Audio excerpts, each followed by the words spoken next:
tababar ay soo agaasimeen mas'uuliyiinta wasaaradda horumarinta beeraha Somaliland isla markaana ay maalgelinayaan hay'adaha FACO aado Diploma Fund ayaa lagu qabtay magaalada Hargeysa. Tababarkan ayaa ujeedkiisu ahaa sidii kor loogu qaadi lahaa sirka ay isticmaalaan beeralayda Somaliland, waxaana kulankaasi si wadajir uga soo qayb galay mas'uuliyiinta wasaaradda horumarinta beeraha Somaliland iyo hay'adaha wada shaqaynta dowladda ee wasaaradda horumarinta beeraha. Ugu horreyn kulankaasi waxaa ka hadlay agaasimaha guud ee wasaaradda horumarinta beeraha Somaliland Dr. Ahmed Ali. abuurka la dejiyay sanadkii 2015 iyo in ka dambeysayba marka waa dhowr qaybood runtii waxa la idinkaga baahanyahay maanta in la isku ururiyo oo laga dhigo sharci lagu dhaqmo oo ay yeelato wasaaradda horumarinta beeraha iyo kaasoo wax u tari doona qaranka dhamaantii sida la socotaan berigii hore cudurrada ku dhaca seedka waxay ahaayeen boqolkiiba waxaan oran karaynay 0.05 laakiin imika waxaad aragtaan inuu soo kordhayo oo la arkay xitaa cudurro aan weli lagu arag ciideena taasina waxaa keenay seedkan kala duwan ee inooga imanaya dibadda inkastoo wasaaraddu ay policy cad ka yeelatay arrinka haddana waxaad moodaa in seedku si uu ku soo galo wadanka isagoo aan sharci ahayn waxaana dhankooda hadallada iska daba qaatay Xuseen Axmed Ismaaciil oo kamid ah saraakiisha hay'adda aado Axmed Daahir Macalin oo kamid ah mas'uuliyiinta hay'adda Hafayoko Ismaaciil Cabdullaahi oo kamid ah mas'uuliyiinta hay'adda Diploma Fund oo dhamaantood si wadajir ah u soo dhaweeyay muhiimadda seedka wadanka soo gala iyo ka warhayntooda si aanu saameyn ugu yeelan bulshada Somaliland. Hadaan seed tayo leh oo qayb ka qaata isku filaanshiyaha xagga cunnada ee dalka wax weeyaan waxa ku saabsan arrimaha wax soo saarka beeruhu laga gaari maayo natiijada la doonayo waa dhibaato taala oo aad iyo aad intii beeralayda u saamaysa xagga helitaanka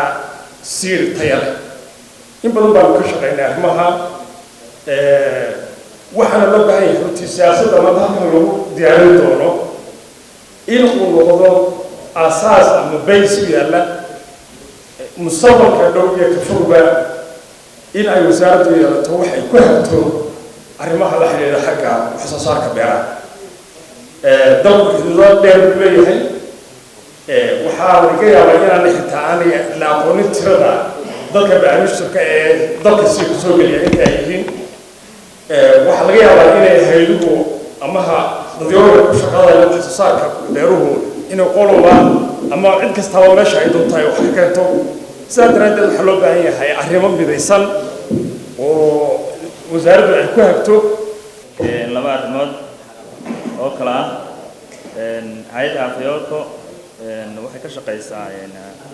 قيد تسير كاما دوكا وحنا كاساس حرون سيد بانك أما حرون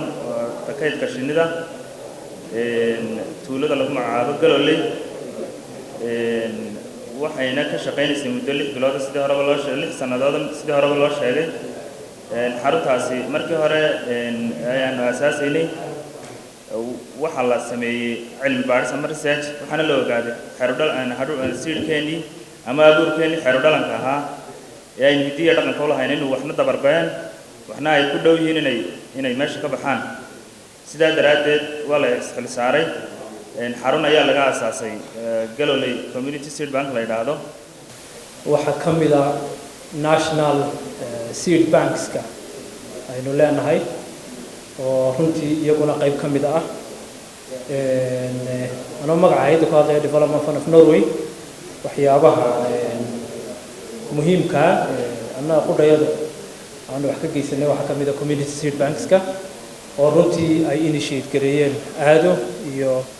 Hafayoko oo ah partneradeeda Somaliland waxyaabaha kale kulay muhiimka ka ah iyaguna siyaasadda seedka waxa kamid ah cayayaanada iyo waxyaabahan hadda inagu cusub environmentka iyo kulay waxyaabahan seed security assessments ka leeyahay oo partneradeedu ay hadda bilaabeen ugu dambeyntii waxaa kulankaasi ka hadlay mas'uuliyiin ka tirsan wasaaradda horumarinta beeraha oo si isku mid ah u soo dhaweeyay sidii loo hubin lahaa siidhka dalka soo gala. guddiga markaa waa in la helaa sharcigii iyo maamulkii siidhka ayaa muhiim ah. siidhka siyaasad inta loo sameeyo dabeetana la iskama daynayo, waa inay cid maamushaa jirtaa. yani waa in department iyo program berigii dowladdii hore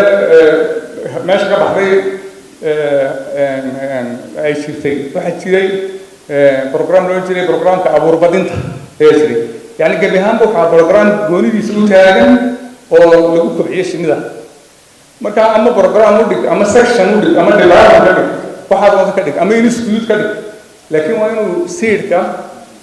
fidinta iyo cilmi baaris oo kale waa meelaha aanay beeruhu sina uga tegi karin. anigu shakhsiyan ahaan iyo agaasimo ahaan waxaa nagala muhiimsan in seed naloo keeno, waxaa ka muhiimsan in seed storage ama seed infrastructure naloo sameeyo. waayo iminka waxaa jiray mashruuc weyn oo seedka in badan ka shaqaynayay. seedka in la ururiyo seed balkan la sameeyo buu ka shaqeeyay mashruucaasi, laakiin waxaan ka sii fikirin seedka xageeba waxa weeye la dhigi doonaa, yaa ilaalin doona, muddo intee la storage ka holi doona. iminka seedka abuuhin buu yaalaa, waxa weeye mashruuca markaa waxaa ka muhiimsanayd marka in la sameeyo seed storage ama seed infrastructure. Cabdiraxmaan Ibraahim, Dalka TV, Hargeysa.